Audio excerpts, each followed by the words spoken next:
అందరికీ నమస్కారం. నేను మీ Jinitha. Welcome to Sasi TV. So, మనలో చాలామంది స్టూడెంట్ అయితే అబ్రాడ్‌కి వెళ్లి చదువుకోవాలి అని చెప్పేసి అనుకుంటూ ఉంటారు. కానీ వీళ్ళకి కరెక్ట్‌గా ఎవరిని కన్సల్ట్ అవ్వాలో తెలీదు. చాలామంది ఇలాగే బయట కొన్ని కంపెనీస్‌ని కన్సల్ట్ అయ్యి వాళ్ళు డబ్బులు పే చేశాక, ఫీజ్ అంతా కట్టేసాక మళ్ళీ రిటర్న్ కాల్స్ కూడా లిఫ్ట్ చేయకుండా, రిప్లైలు ఇవ్వకుండా చేస్తూ ఉంటారు. సో, మీలాంటి వాళ్ళ కోసమే నేనైతే విదేశ్ కన్సల్టెంట్స్ వాళ్ళనైతే తీసుకొచ్చేసాను. వీళ్ళైతే చాలా మంచి వాళ్ళండి. 100% జెన్యూన్ అనే చెప్పాలి. అండ్ వీళ్ళ సక్సెస్ రేట్ కూడా చాలా బావుంది. ఇప్పటికి వీళ్ళ త్రూ వెళ్ళిన స్టూడెంట్స్ అందరూ కూడా సక్సెస్ అయ్యారు. చాలా మంది వెల్ సెటిల్డ్ అయిపోయి మంచి ఇన్‌కమ్‌నైతే ఎర్న్ చేస్తూ ఉన్నారు. అండ్ అలాగే వీళ్ళ కంపెనీ కూడా స్టార్ట్ అయ్యి 18 ఇయర్స్ అయిపోయింది. ఇప్పటికి వీళ్ళు 15,000 ప్లస్ స్టూడెంట్స్‌నైతే అబ్రాడ్స్‌కి పంపించారు. విదేశాలకు పంపించారు. సో, ప్రస్తుతం మనతో అయితే విదేశ్ కన్సల్టెంట్స్‌కి సంబంధించి డైరెక్టర్ సాయినాథ్ గారు ఉన్నారు. వారితో కూడా మాట్లాడదాం. నమస్తే సార్. నమస్తే జీత. ఎలా ఉన్నారు? Excellent, thank you very much. Okay. So, మీ కంపెనీ నుంచి చాలా మంది స్టూడెంట్స్ జర్మనీకి కూడా వెళ్ళున్నారు. మరి ఎందుకు జర్మనీ? ఎలా ఉంటుంది అక్కడ సిస్టమ్? All right. సో జర్మనీకి అసలు యాక్చువల్గా ప్రపంచంలో ఇంట్రడక్షన్ అవసరం లేని కంట్రీస్లో వెరీ ఫ్యూ కంట్రీస్లో Germany is always one of them and I would say number one of them. Okay. So జాగ్రఫికల్గా జర్మనీ చూసుకుంటే మన తెలంగాణ కంటే కొంచెం పెద్ద కంట్రీ. పాపులేషన్ వైజ్ కూడా ఇంచుమించు అంతే ఉంటుంది. అండ్ అంచుమించు కాదు, మనకంటే చాలా తక్కువ పాపులేషన్లో ఉన్న కంట్రీ. వీళ్ళది ఎక్స్పోర్ట్స్ చూస్తే మన ఇండియా మొత్తం make in India or Banao Bharat whatever మనం చెప్పి చాలా కంపెనీస్ పెట్టి ఒక 140 బిలియన్ పీపుల్ అందరం కలిసి we're doing so many things. అయితే మొత్తం అందరం కలిసి మనం చేసే ఎక్స్పోర్ట్స్ వచ్చేసి 400 billion is the exports what we do. Whereas Germany alone they do 1.6 trillion. అంటే ఇండియా కంటే 4 times ఎక్కువ ఎక్స్పోర్ట్ ఉన్న కంట్రీ అది. అంటే రిజర్వ్స్ ఉన్న కంట్రీ. అంటే ఆ చిన్న కంట్రీ అంత potential of getting foreign reserves to that country. అంటే వాళ్ళు చేసే ఇప్పుడు ఎగ్జాంపుల్ భారతీయ సిమెంట్ జర్మన్ టెక్నాలజీ. మన ఈరోజు రెగ్యులర్గా వాడే cars Volkswagen, Audi, BMW, these all are German. So ఇలా జర్మనీ తీసుకుంటే at any given point they are technically advance, they invest on R&D. It's not that they make some things, but rather they invent some things and వాటి మీద ఎక్కువ ROI తీసుకుంటారు. అంటే వాళ్ళ return of investment levels చాలా ఎక్కువ ఉంటాయి. So obviously being in such country ఇక్కడ ఏంటంటే వాళ్ళ యావరేజ్ బేసిక్ వేజ్ ఏదైతే ఉందో అది మన ఇండియాలో వచ్చేసి 2,500 పర్ క్యాపిటల్ ఇన్కమ్. అంటే $2,500 per capital income is the Indian average incomes. But Germany వచ్చేప్పటికి ఈరోజు $60,000. సో ఇండియా కంటే ఆల్మోస్ట్ క్లోజ్ టు ఒక 25 times బెటర్ శాలరీస్ వాళ్ళందరూ అక్కడ ఆల్రెడీ రిసీవ్ చేసుకుంటున్నారు. రెండో థింగ్ ఏంటంటే quality of life, safety, security. ఇది of course every parents wants it. ఎందుకంటే ఈరోజు మనం అమెరికా, ఆస్ట్రేలియా చూస్తే అక్కడ ఏంటంటే గన్ కల్చర్, ఇవన్నీ రాత్రిపూట్ల మనం తిరిగినా కూడా ఎవరైనా అటాక్ చేస్తారు, లేకపోతే బెదిరించి డబ్బులు తీసుకుంటారు. ఇలాంటి సిచ్యువేషన్స్ జర్మనీలో మీరు ఎవరు చూడరు. బికాస్ ఇన్ఫాక్ట్ జర్మనీ కాదు, ఈ మాటకు వస్తే యూరోప్లో ఏ కంట్రీ కూడా లైక్ ఇలాంటి అటాక్స్కి అసలు జీరో టాలరెన్స్ ఉంటుంది అక్కడ.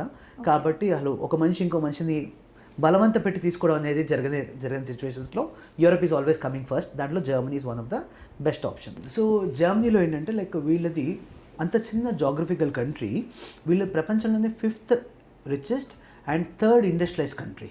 సో ఆబ్వియస్లీ ఇక్కడ ఆటోమేటిక్గా మన స్టూడెంట్స్ వెళ్ళిన వాళ్ళకి ఏం కావాలంటే మనకు కావాల్సిన జాబ్స్ కానివ్వండి, ఆ తర్వాత సెటిల్మెంట్, సేఫ్టీ. సో ఇప్పుడు ఈ నట్షెల్లో ఈ ఒక్క సింపుల్ పాయింట్లో మనకు మేజర్గా వై జర్మనీ అనేది కవర్ అయిపోతుంది. సరే, ఇంకోటి ట్యూషన్ ఫీజెస్ కానివ్వండి, స్కాలర్షిప్ ఇవన్నీ కూడా అక్కడ ఉంటాయా మళ్ళీ? యా. సో జర్మనీలో ఏంటంటే like we have 2 kinds of universities. ఒకటి పబ్లిక్ ఫండెడ్ యూనివర్సిటీ, మరొకటి ప్రైవేట్ ఫండెడ్ యూనివర్సిటీ. అంటే పబ్లిక్ ఫండ్ యూనివర్సిటీ వచ్చేటప్పటికి అచ్చంగా the owner is the government. కాబట్టి అక్కడ ఏంటంటే ఫీజు వచ్చేసి as low as €500 per semester. అంటే ఇండియన్ కరెన్సీలో ₹40,000 ప్రతి 6 నెలలకు ఫీజు. మాస్టర్స్ డిగ్రీ 2 years ఉంటుంది కాబట్టి ₹1,60,000 చక్కగా స్టూడెంట్ అక్కడ మాస్టర్స్ కంప్లీట్ చేసేయచ్చు. అలా కాకుండా ప్రైవేట్ యూనివర్సిటీస్లో కూడా we have tuition fees as low as almost ₹9 lakh for the whole master program నుంచి 15 to 18 lakhs for the whole master program. అంటే which is not very high when we compare with the tuition fees of USA, Australia. Because అక్కడ ఒక సంవత్సరం fee తోటి ఇక్కడ చక్కగా 2 సంవత్సరాల fee కూడా కవర్ అయిపోతుంది.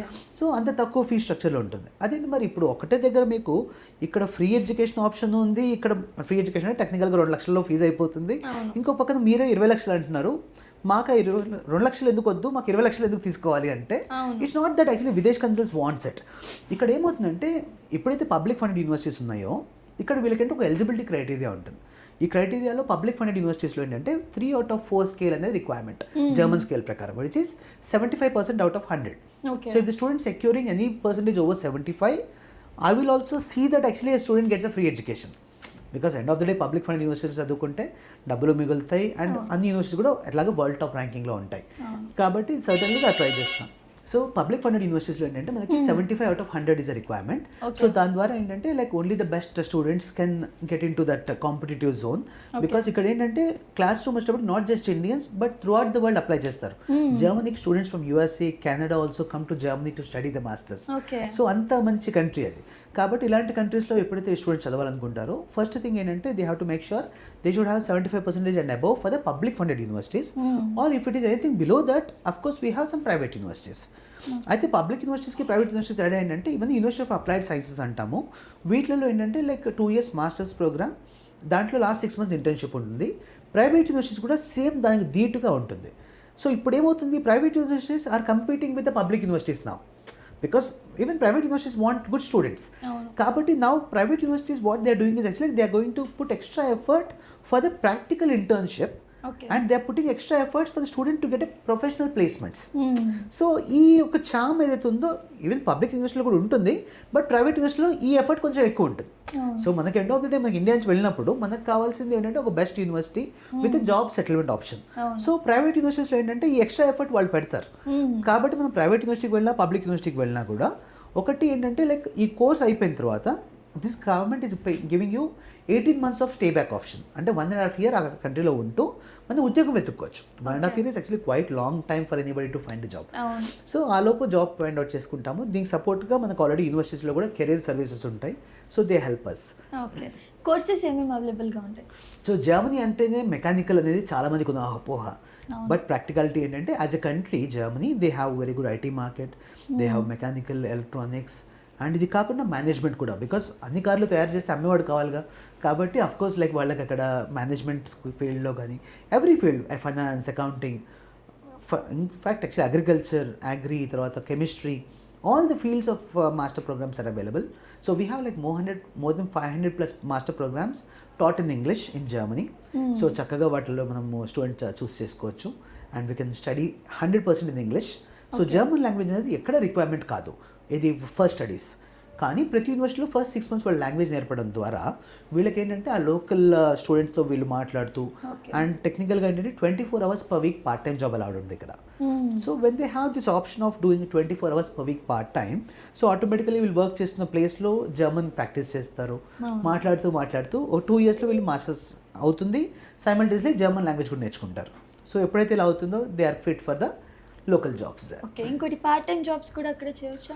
యా, ఇప్పుడు నేను ఇంతకుముందు చెప్పిన 24 hours per week part time job అలా ఉంది కాబట్టి the basic wage is about 11.5 euros per hour, which is quite a heavy salary. So almost like minimum 1,000 rupees plus per hour వాళ్ళకి salary వస్తుంది. 24 hours per week అంటే approximately 1 lakh వరకు per month all the students are earning. Okay, so అంతవరకు చేసుకోవచ్చు minimum. ఆ తర్వాత దీంట్లో expenses కూడా వచ్చేటప్పటికి వీళ్ళ కాస్ట్ ఆఫ్ లివింగ్ అప్రాక్సిమేట్లీ ఒక 500 euros to 600 euros అవుతుంది. అది ఆన్ ద హయ్యర్ సైడ్ నేను చెప్తున్నాను. అదే కొద్దిగా జాగ్రత్త పరులు అయితే 450లో కూడా కవర్ చేసుకోవచ్చు.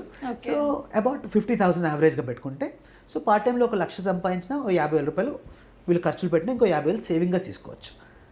సో మీ కంపెనీ ఒకవేళ జర్మన్ వెళ్ళాలనుకునే స్టూడెంట్స్కి ఎలాంటి సర్వీసెస్ ప్రొవైడ్ చేస్తుంది? సో విదేశ్ కన్సల్ట్స్ ద్వారా ఏంటంటే ఒకటి అష్యూరిటీ ఏంటంటే like touch word so far we have 100% success rate for Germany visas. So ఇక్కడ ఏంటంటే యాక్చువల్గా Germany is a very different country when you compare with other countries. ఇది వీసా ప్రాసెస్లో కానివ్వండి. ఇక్కడ ఏంటంటే మనకు వీసా కోసం స్టూడెంట్ వాళ్ళ బ్లాక్డ్ అకౌంట్ అని ఉంటుంది. ఆ బ్లాక్డ్ అకౌంట్లో 12,000 euros వేయాలి. అంటే మనకు ఒక సంవత్సరం పాటు లివింగ్ ఎక్స్పెన్సెస్ నా దగ్గర సమృద్ధిగా ఉన్నాయి అని చెప్పి మనము అక్కడ జర్మనీలో అకౌంట్ ఓపెన్ చేసి దాంట్లో 12 లక్షలు వేస్తాం. వేసాక వెళ్ళిన తర్వాత నెలకు 1,00,000 రూపాయలు చెప్పిన వాళ్ళు రిటర్న్ ఇస్తారు. ఈ తర్వాత వీళ్ళకి వచ్చే పార్ట్ టైం జాబ్లో ఆ డబ్బులు వాడుకుంటారా లేదా అనేది వాళ్ళ చాయిస్, పంపించుకోవచ్చు. కాబట్టి వీసా కోసం ఏంటంటే ది జిఐసి అమౌంట్ కెనడాకి అంటారు, అలాగే ఇక్కడ బ్లాక్డ్ అకౌంట్ అంటారు. ఈ బ్లాక్డ్ అకౌంట్లో 12 లక్షలు వేయాలి. వేసిన తర్వాత ఫైనాన్షియల్గా యూఆర్ స్టేబుల్ అని చెప్పి ప్రూవ్ అయిపోయింది. రెండో థింగ్ వచ్చేసి IELTS or TOEFL is compulsory for Germany.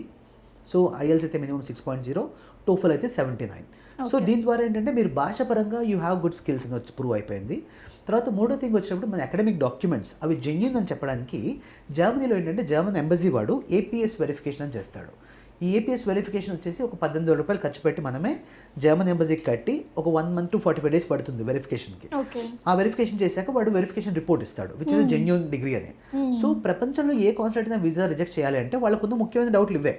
అంటే వీళ్ళ డబ్బులు ఉండవో, లేకపోతే వీళ్ళకి లాంగ్వేజ్ రాదో, లేకపోతే వీళ్ళు అవును. Fake certificates.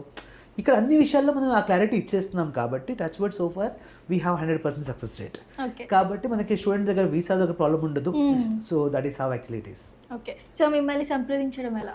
సో ఇప్పుడున్న మన బ్యాక్గ్రౌండ్ నెంబర్స్లో ఈ నెంబర్ కనుక కాంటాక్ట్ చేస్తే మన విదేశ్ కన్సల్ట్స్ టీమ్ వచ్చేసి we have very good experience from last 18 years.